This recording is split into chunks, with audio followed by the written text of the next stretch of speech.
하나님의 말씀 시편 73편 15절로 마지막 절 28절까지 말씀을 봅니다. 시편 73편 15절로 마지막 절까지 말씀 한 절씩 교독합니다. 내가 만일 스스로 이르기를 내가 그들처럼 말하리라 하였더라면 나는 주의 아들들의 세대에 대하여 악행을 행하였으리이다. 내가 어쩌면 이를 갖다 생각하는지 그것이 내게 신한 고통이 되었더니 하나님의 성소에 들어갈 때에야 그들의 종말을 내가 깨달았나이다. 주께서 참으로 그를 끌어내시시며 나를 지시니 그들이 어찌하여 그리 갑자기 황폐되었는가? 놀랄 정도로 그들은 전멸하였나이다. 주여 하나님께는 무엇이든지 주께서 지시는 그들을 불쌍히시시리이다. 내 마음이 산란하며 내 양심이 찔렸나이다. 내가 이같이 내 인생으로 주 앞에 질지니로다. 내가 항상 주와 함께하니 주께서 내 오른손을 붙드셨나이다. 주의 영으로 나를 구하시고 그의 명함으로 나를 기적하시니 하늘에서는 주 외에 누가 내게 있으리요 땅에서는 주밖에 내가 사모할 이 없나이다. 내 의지라 마음은 생각하나 하나님은 내 마음에 찾으시시며 영원한 지혜이시라. 무릇 주를 멀리하는 자는 망하리니 음녀같이 주를 떠난 자를 주께서 다 멸하셨나이다. 하나님께 가까이 오니 내게 보니라. 내가 주 여호와를 나의 피난처로 삼아 주의 모든 기적을 전파하리이다. 아멘. 살아계신 하나님 아버지, 감사와 찬송과 영광을 올려드립니다. 오늘도 저희들의 생명을 연장시켜 주시고 복된 새날을 허락하시고 저희들의 발걸음을 아버지의 집으로 주님 가까이 저희들의 발걸음을 인도하셔서 하나님께 찬송드리며 기도를 드리며 생명의 말씀을 전하고 듣게 하시니 아버지 감사합니다. 이 시간 나온 한 심령들 그 마음에 그 영에 성령 하나님 좌정하셔서 저희들이 의지를 드리고 눈을 열고 마음을 열고 귀를 열고 입을 열 때에 성령 하나님 그 믿음과 그 의지에 함께 하셔서 꼭 필요한 은혜와 복을 깨닫는 영으로 진리의 영으로 함께하여 주옵소서. 이 시간 성령 하나님 임마누엘로 함께 하심을 믿사옵고 예수 그리스도 이름으로 축복하며 기도 올리옵나이다. 아멘. 자, 어제 영상을 통해서 말씀을 듣고 묵상하신 분들은 아시겠지만 이 아삽의 시입니다. 73편은 이 73편이 아삽의 시라고 되어 있는데 내용상은 지혜의 시라고 말씀을 드렸고 이 아삽이라는 인물은 이름의 뜻은 모으는 자라는 뜻입니다. 이름의 그 의미는. 그리고 아삽은 다윗과 솔로몬 시대의 합창단의 악장, 오늘날로 말하면 성가대 대장이 됩니다. 그리고 성경에 보면 재금을 켜는 수 있는 기술이 있는 사람이었고 이 아삽은 시편 약 12편을 기록합니다. 그리고 선견자라고 불렸고 아삽의 후손들이 성전에서 찬송 부르는 직무를 하게 됩니다. 그러니까 아삽의 자손들은 찬양대원이었던 거죠. 특히 바벨론 포로 귀환 후에 이제 성전이 재건되잖아요.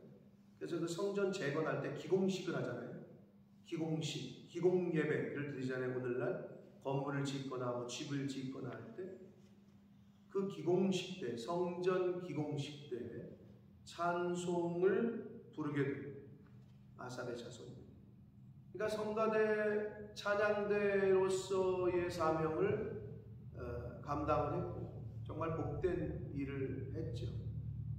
그 중에 이 아삽이 시편 12편을 기록하게 되는데 이제 오늘 3권에서 아삽의 시로 시작이 됩니다. 그리고 월요일날 어제 말씀에서도 말씀드렸습니다만 이 73편은 오늘날도 아삽과 같은 마음을 갖고 있는 크리스찬들이 많이 있어요. 생각을 하는 사람. 그게 뭐냐? 신정론. 하나님이 살아계시고 신정론이 뭐냐? 하나님이 통치하신다면, 하나님이 정치를 하고 계신다면, 치리를 하고 계신다면 왜 악한 사람들이 흥한 것처럼 보이고 예수 믿는 사람들은 이렇게 힘들고 어렵게 살아야 되느냐에 대한 고민을 하고 질문을 하는 사람들이 많아요. 실제로. 근데 우리가 아까 내 주를 가까이 하게 하면 찬양을 드렸잖아요. 찬송을. 영국의 아담스라는 여자분이 작사를 한 거예요. 원래는 영국 배우였어요. 영국 배우였다가 은혜 받고 이제 그런 찬송가의 가사를 작사를 했는데 거기 뭐라 그래요? 내 주를 가까이 하면 어떻게 하래요? 어떻게 하는 것과 같대요? 십자가 짐 같은 고생이래요. 하나님께 가까이 하잖아요. 말씀대로 살려고 힘쓰고 애쓰잖아요. 십자가를 짐 같은 고생이라고 그 아담스라는 여자분도 깨달았던 거예요. 신앙생활을 하는데 편하게 하려고 한다? 그러면 아니 학생이 편하게 공부를 한다?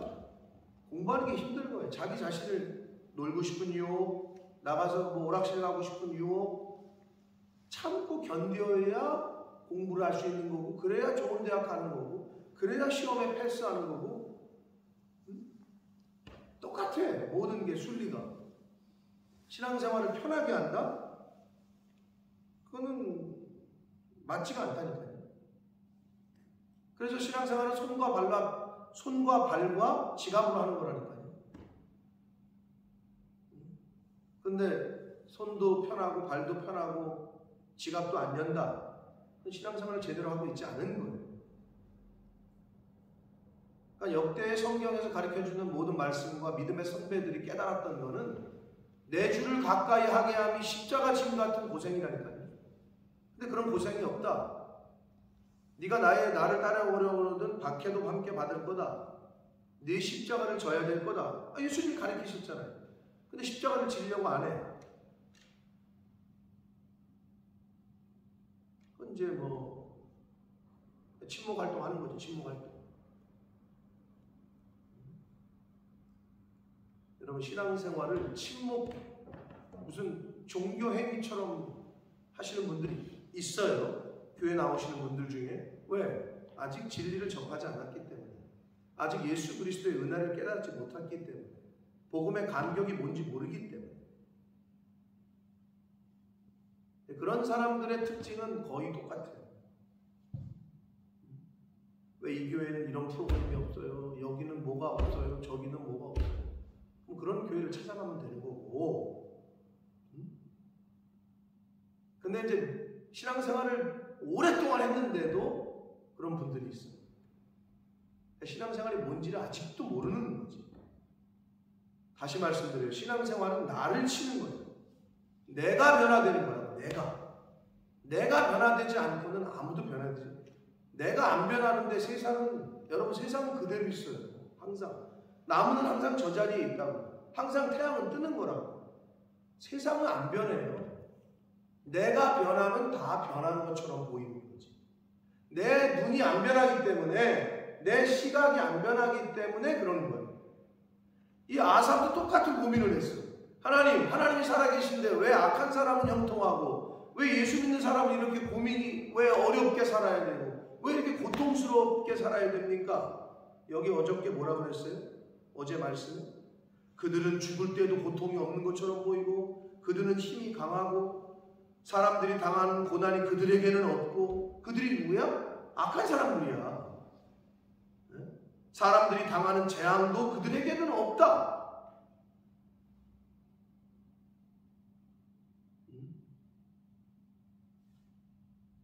자기가 볼 때 이해가 안 되는 거죠. 근데 이거를요, 교회 청년들이 저한테 질문을 많이 해요. 목사님, 뭐 예수 근데 왜 교회 다니는 사람들, 교회 안 다니는 사람들은 더 잘 되던데요? 부자들 중에 교회 안 다니는 사람들 더 많던데요?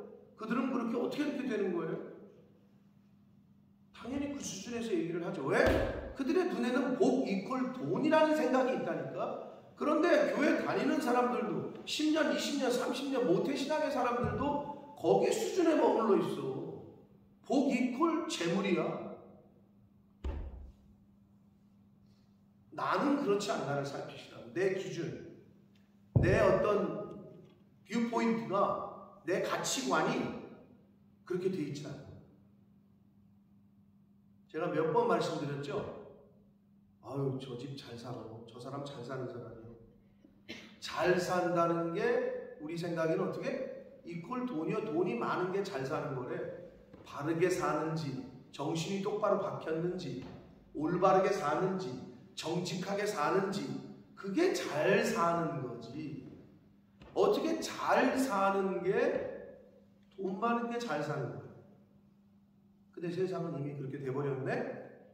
아유, 잘 살아 저 사람. 근데 맨날 거짓말하고 남 힘들게 하고 남의 거 빼앗고, 근데 돈은 많아. 그런데 잘 사는 거야. 그게 바르게 사는 거야? 그게 올바르게 사는 거야? 그 사람은 못 사는 거예요. 근데 우리 기준에 우리도 어느 순간에 거기에 녹아져 있다고. 나는 그렇지 않나를 살피시라고. 근데 아삽이 그 고민을 한 거예요. 자기가 믿는 사람인데도 자기 눈에도 그렇게 보이거든. 괴로운 거예요. 그것에 대한 토로예요. 그게 어제까지 말씀이었다. 14절 보시면 어저께 마지막 절, 나는 종일 재난을 당하며 아침마다 징벌을 받아. 하나님을 믿는 사람은 그러니까 너무 괴로운 거죠 이게. 답을 못 찾아 이 사람이. 그러다가 15절부터 이제 오늘 말씀에 이제 하나님이 깨닫게 하시는데, 자 15절 보시면 내가 만일 스스로 이르기를 내가 그들처럼 말하리라 하였더라면, 이게 무슨 말이냐면요, 깨달음 없이 악한 사람들이 더 잘 사네, 더 사람들이 더 형통한 것처럼 보이고, 왜 예수 믿는 사람들이 이렇게 고통, 나는 왜 이래야 되나? 만약에 내가 그들처럼 말하리라 또는 그들처럼 말하였더라면 나는 주의 아들들의 세대에 대하여 악행을 행했을 것이다. 무슨 말이냐? 내 후손들에 대하여 나는 악을 행했을 것과 같다는 거죠. 그렇게 말했다면. 즉 깨달음이 없이, 하나님이 왜 그렇게 하시는지에 대한 깨달음이 없이 내뱉은 경솔한 말이 다른 사람을 실족하게 할 수 있다는 거예요. 하나님의 뜻이 또 성경에서 말하는 교훈과는 반대되는 내 느낌대로, 내 감정대로 내뱉잖아요. 그럼 내 후손들, 내 자녀손들을 실족하게 한다는 거지. 각각 그 첫 번째가 누구예요? 내 아내예요, 내 남편이에요, 내 자식들이에요. 교회에 대해서 원망하고 주의 종에 대해서 험담을 하잖아요. 그게 내 자녀들을 죽이는 거예요. 근데 그걸 몰라.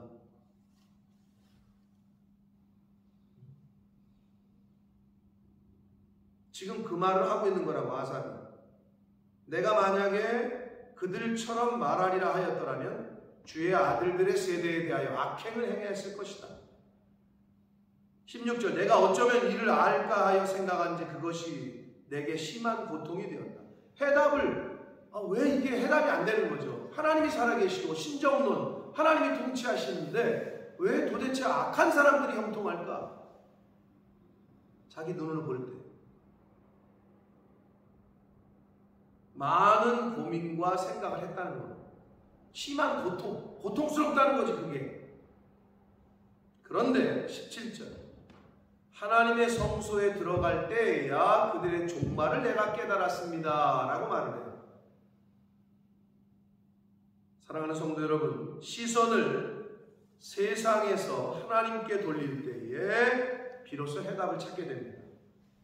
하나님의 교회에, 하나님을 가까이 할 때에 인생의 문제에 해결하지 못하는 답답함에 대한 답을 얻을 수 있다.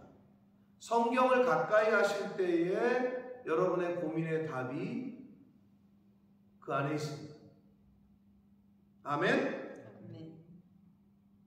그러니까 근데 우리도 마찬가지고 아삽도 마찬가지였던 거예요. 깨닫지를 못해.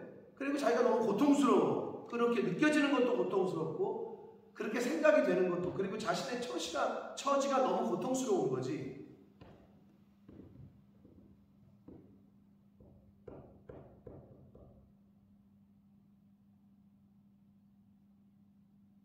누가 주변에서 그래요. 저한테 한국에 있는 동기들이나 저기도 그렇고 여기에 있는 사람들도 그래요. 아유, 목사님 어떻게 집안 칸도 없고 집이라도 샀어야 되는데, 또는 아유, 어떤 분은 집이 며칠 했는데 나중에 어떻게 하시려고. 제가 마음을, 여러분이 저를 어떻게 생각하실지 모르겠지만 저는 사업을 만약에 한다, 그럼 제 생각에 저는 잘했을 것 같아요. 장사를 한다, 미안하지만 나는 이렇게 안 해, 장사를.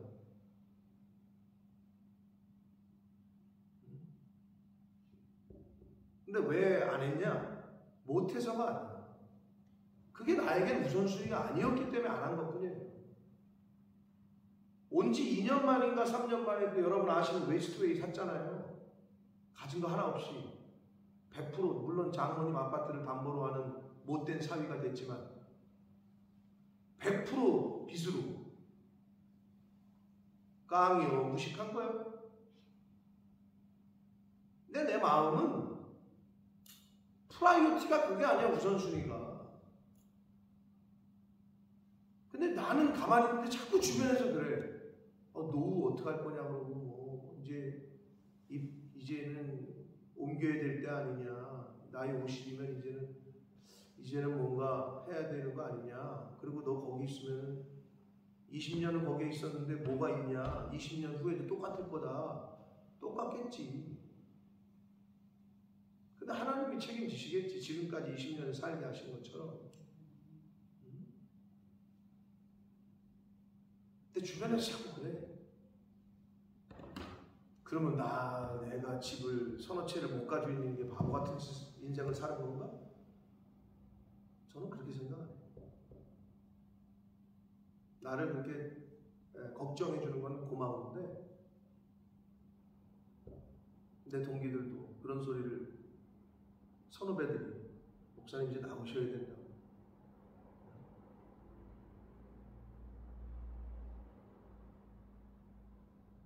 우선순위가 어디 있느냐에 따라 달라집니다. 여러분 눈에 볼 때는 어때요? 아삽과 같은 마음이 전혀 없어요? 저한테 이런 질문을 하는 청년들이 얼마나 많은지 몰라요. 또 교회 다니는 애들도 그렇게 물어요. 아니, 목사님 교회 안 다녀도 잘만 되던데요, 저 사람들은? 잘 되지, 열심히 사니까. 왜? 아직은 이 땅에서는 이 세상의 기준이 있어요. 그리고 하나님이 정하신 순리가 있어요. 예수 안 믿어도 열심히 공부한 사람은 합격하는 거예요. 예수 믿는데 열심히 공부를 안 해. 그 사람은 떨어지는 거예요. 그건 자연의 이치야, 순리고. 그런데 이 세상에서는 거짓과 속임수와 사기를 치고 그러면 돈을 더 잘 벌어요. 그러나 하나님은 그걸 가만히 두진 않으시죠. 그 종말의 끝이 어떻게 됐다라는 걸 깨달았다고 그러잖아요. 성소에 갔을 때, 성소에 들어갔을 때, 여러분 하나님을 가까이 하면 이제 그걸 알게 되는 거예요. 18절 보시면 주께서 참으로 그들을 미끄러운 곳에 두시며 파면에 던지시니, 19절 그들이 어찌하여 그리 갑자기 황폐되었는가 놀랄 정도로 그들은 전멸하였습니다. 그렇게 잘 나가다가 한순간에 폭삭망해요. 많이 보잖아요. 그리고 내 눈에 망하는 걸 못 보잖아요. 내가 먼저 하나님이 나를 부르시거나 그러면 그들은 어떨 것 같아요? 그들의 결국은 지옥이에요. 복음이 없어. 예수가 없는 사람들의 결국은 영원한 지옥이야. 근데 왜 그게 잘 되는 거라고 보냐고. 잠언 성경에 몇 번 말씀을 하잖아요. 신정론에 대해서, 이 고민에 대해서 갖고 있어요. 악인의 형통함을 부러워하지 말아라. 그렇게 얘기하잖아요. 그런데도 가끔은 부러워할 때가 있으시지 않아요, 여러분? 왜? 내 주를 가까이 하면은 십자가를 짐 같은 고생이 됩니다.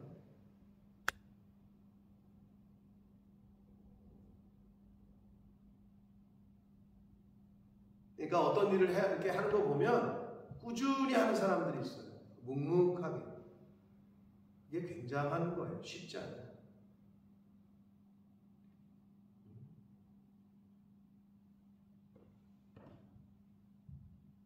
작은 거에 충성하지 못하는 사람은 하나님이 큰 거를 맡기시지 않아요. 그래서 다 하나를 보면 알아요. 어떤지. 나도 아는데 하나님은 더 잘 아시겠죠? 그러니까 여러분, 가까이 갔더니 하나님께서 깨닫게 하신 거죠. 그들의 멸망과 황폐함이 놀랄 정도다. 그러면서 20절, 주여 사람이 깬 후에는 꿈을 무시함과 같이, 꿈을 깨고 나서는 무시하잖아요. 그러니까 아유 꿈이었네. 주께서 깨신 후에는 그들의 형상을 멸시하시리이다.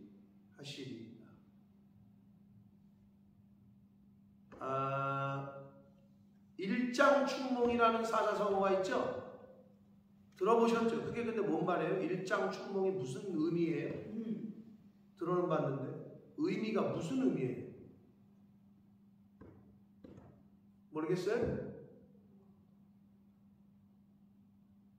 춘몽, 봄의 꿈, 일장, 하나의 긴 꿈, 봄에 꾸는 꿈. 그럼 그걸 뭐 어떨 때 써요? 일장, 춘몽. 포지티브예요? 네거티브예요? 네, 맞아요. 인생의 부귀영화, 이게 한낱 일장 춘몽과 같다. 하룻밤의 꿈 같다. 그걸 뜻하는 거거든요. 허무함을 뜻하는 말이에요. 네? 그게 인생과 같다라는 거야. 재물이 아무리 많았는데 한순간에 폭망을 했네. 일장 춘몽과 같다는 거야. 아, 꿈에서는 진짜 기와집 짓고 그랬는데 깨보니까 아이씨 꿈이네. 그렇다는 거야. 그들의 인생, 그들의 삶. 그것처럼 주께서 깨신 후에는 그들의 형상을 멸시하실 거다. 주께서 심판하신 후에는 그들이 한낱 꿈꾼 것과 같이 된다는 거예요. 이 세상에서 이루어지는 일들이 내 마음이 산란하며 내 양심이 찔렸다. 내 마음이 산란하다고 번역을 하니까 이게 앞뒤 문맥이 이게 무슨 의미인가 헷갈리게 번역을 했는데, 이게 무슨 말이냐면 쓰라린 근심과 걱정, 이런 의미예요. 그게 무슨 말이냐면 이 아삽이 악한 사람들의 형통함을 보고 괴로웠단 말이야. 자신은 막 매일 힘들고 어려워 죽겠는데 저 예수 안 믿는 사람들, 복음이 없는 사람들은 그냥 형통한 것 같고, 사람들이 당하는, 내가 당하는 고통도 안 당하는 것 같고 뭐 이랬단 말이야. 그거에 대한 마음이 있었어. 그 쓰라림과 그 걱정과 그 고통. 그런데 양심이 찔렸대. 무슨 의미예요? 하나님이 그들을 이렇게 멸망시키실 거고, 하나님이 그들을 일장춘몽과 같은 이 세상의 덧없음이 하나님이 그렇게 심판하실 건데, 내가 그것에 대해서 약간 부러워하고 고민하고 했던 것들이 자기가 부끄러운 거지. 양심이 찔리는 거야. 지금 그 얘기를 하고 있는 거예요. 그러니까 깨닫고 나서는 찔리는 거죠, 양심이. 그래서 뭐라고 고백하냐 하면요, 22절. 내가 이같이 무지함으로 주 앞에 짐승이 오나. 네. 어리석은 짐승과 같다는 거죠. 영이 없는 짐승. 무지몽매하다는 거야. 아삽이 그렇게 자기 자신을 고백을 하는 거예요. 야, 어떻게 내가 그런 생각을 했을까? 어떻게 내가 그런 걸 부러워했을까? 이렇게 지금 얘기를 하는 거예요.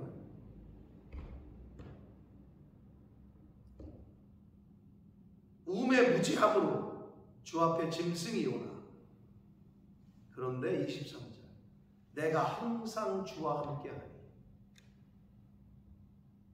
사랑하는 성도 여러분, 아무리 세상이 부러우셔도 부러운 마음 자체가 없으면 좋겠는데 부러울 때가 있어. 그럼에도 불구하고 하나님을 가까이 하셔야 됩니다. 하나님을 멀리하고 교회를 멀리하잖아요. 여기 나와요. 주를 멀리하는 자는 망하리니. 아삽이 깨달은 거예요. 근데 23절에 자신은 나는 내가 항상 주와 함께하니 주께서 내 오른손을 붙드셨다. 이 고백이 저와 여러분의 고백 되시기를 축복합니다. 어떤 사람이 제일 어리석은 사람인 줄 알아요? 아버지가 자식들이 그러죠. 엄마 아빠가 자기를 화나게 열받게 자식이 엄마 아빠가 그렇게 자기를 화나게 했다고 생각하는 거야. 그래가지고 어떻게? 가출을 해. 아이 진짜 열받네. 그러면서 가출을 해. 집을 나가? 그럼 누구만 고생해? 지만 고생해요. 집 나가면. 교회에서 저 사람이 날 열받게 하네. 목사님이 날 열받게 하네. 교회를 나가? 죄송하지만 본인만 죽어요. 명심하시라. 주를 멀리하는 자는 망하리니 라고 성경에 기록되어 있잖아요. 아삽이 말하잖아요. 절대 하나님을 떠나서는 안 돼요. 하나님을 가까이 하고 교회를 가까이 해요. 그게 하나님이 세우신 질서예요. 법이고. 주의 교훈으로 나를 인도하시고 후에는 영광으로 나를 영접하시고 하나님의 말씀으로 나를 인도하시고. 여러분, 우리가 뭐의 인도함을 받아야 되느냐? 하나님의 율법, 교훈, 말씀, 성경으로 인도함을 받아야 됩니다. 그럼 어떻게? 영광으로 나를 영접하시고. 그런데 말씀으로 인도함을 받으면 사람들이 착각을 하는 게 뭐냐면 말씀대로 살면 무슨 그냥 고속도로 뚫린 것 같은 인생길을 사는 줄 착각을 해. 그건 이제 교회 처음 오는 사람들, 교회 가면 좋다며, 뭐 예수 믿으면 복 받는다며, 어린아이와 같은 신앙인 거죠. 당연히. 근데 어떻게? 출애굽 봐봐. 자유를 줬어. 광야길에 그냥 뺑뺑이를 얼마나 돌리고 하잖아요? 똑같아요. 우리가 말씀대로 인도함을 받으면 순탄하다는 게 그런 의미의 순탄함이 아니에요. 말씀대로 인도함을 받으면 내 주를 가까이 하니 십자가 짐 같은 고생이다. 그 아담스 여사가 깨달은 거를 그렇게 작사를 한 거예요. 너무 제가 이 말씀을 준비해서 이제 그 찬송을 골랐는데 너무 맞는 말이에요. 열심히 복음대로 살잖아요. 고생이에요. 고생. 육체가 힘들어. 남을 섬기고 헌신하려고 하면 힘들지. 내 손과 발이 힘들고. 남을 구제하려고 하면 내 지갑에서 돈이 나가야 돼. 근데 그게 어떤 사람이 안 힘드냐? 이게 내게 아닌데 라는 생각하는 사람. 그래야 할 수 있는 거예요. 그래야 헌금도 할 수 있고 부제도 할 수 있고 도와줄 수도 있고 선교도 할 수 있는 거지. 그 마음이 없는 사람은 절대 선교헌금 못해요. 절대 부제헌금 못해요. 절대 누구 도와줄 수 없어요. 왜? 아까운데. 근데 어떻게 해요? 못하지.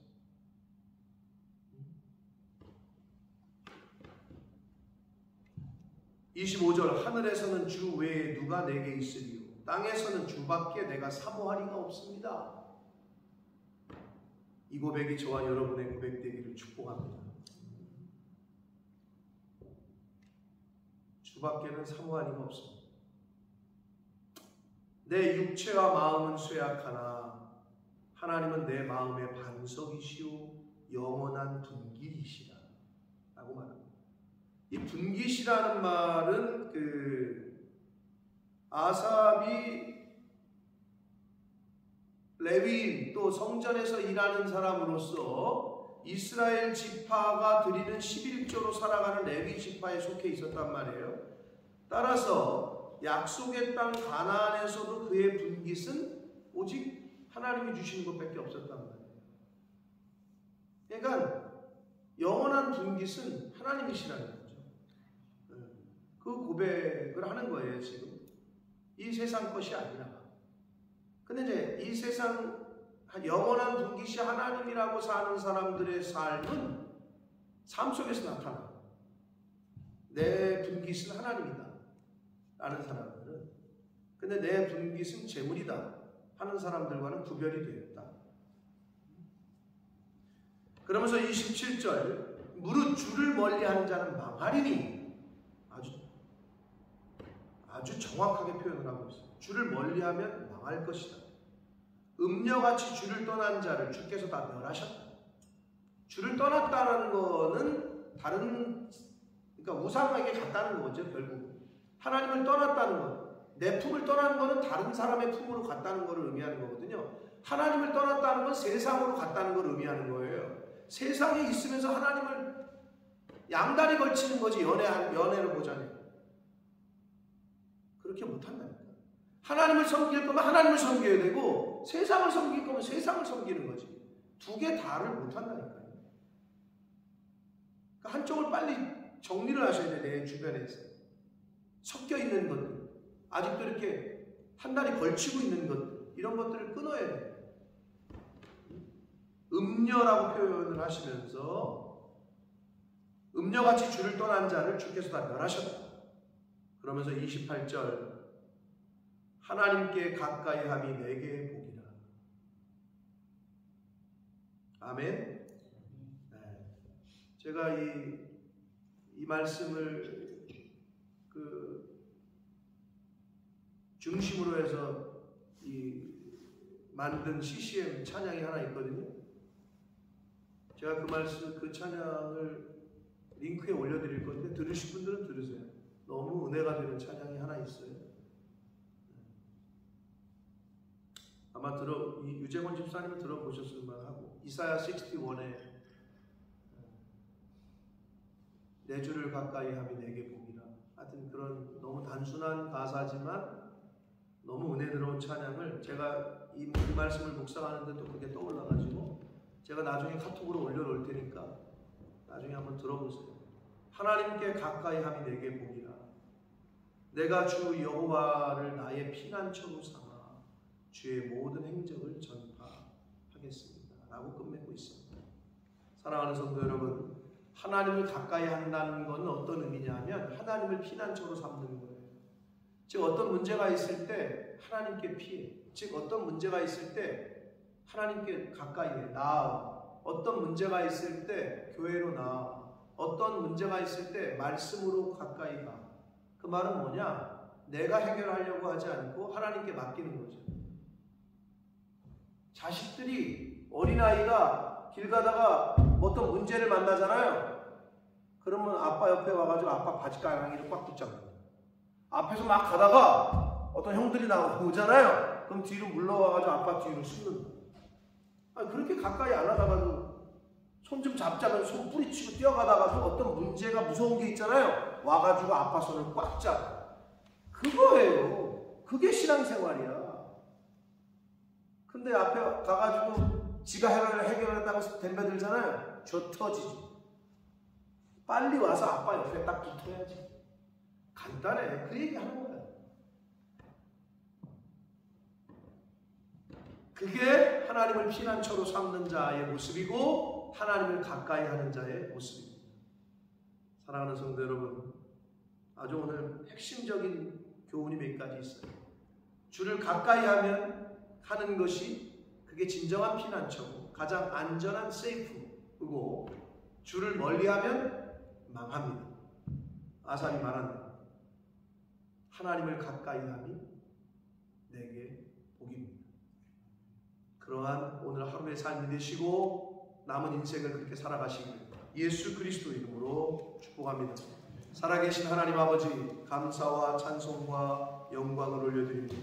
아버지 하나님, 왜 악한 사람들, 예수 믿지 않는 사람들은 형통한 것 같고 예수 믿는 나는 신앙생활을 열심히 하려고 하면 할수록, 교회를 가까이 하고 하나님 말씀대로 살려면 살수록 왜 이렇게 어려움은 많고 고난은 많은지, 나만 그런 것이 아님을 다시 한번 깨닫습니다. 아삽이라는 믿음의 사람도 그런 고민을 똑같이 했고, 그러나 깨달았습니다. 그들의 멸망이 일장 충몽과 같고 그들의 이 땅에서의 부귀 영화가 한낱 꿈과 같다라는 것을 아삽이 깨닫습니다. 그러면서 고백하기를, 주를 가까이 함이 내게 복이라, 주를 멀리하는 자는 망할 것이다. 아버지, 이 성경 말씀을 통해서 오늘날 우리에게 교훈하고 그 깨닫는 것을 가르쳐 줍니다. 하나님, 이 세상을 떠날 텐데, 이 세상을 떠날 때 하나님 앞에 섰을 때 후회 없는 이 땅에서의 삶을 살다가 하나님 앞에 갈 수 있고, 신앙생활을 하되 나를 고쳐가되 나를 고칠 수 있는 시간을 더 주시는 것임을 깨닫고, 믿음의 훈련장이요 일터인 곳이 바로 이 땅에서의 삶임을 깨닫고, 훈련받아야 될 거 훈련받고 고쳐야 될 거 더 고쳐가는 그러한 신앙생활을 하는, 믿음 생활을 하는 이 자리에 있는 한 영혼 한 영혼, 또 저희 몸된 교회에 속한 본속들이 되도록 주님 은혜 내려 주옵소서. 예수 그리스도 이름으로 축복하며 기도합니다.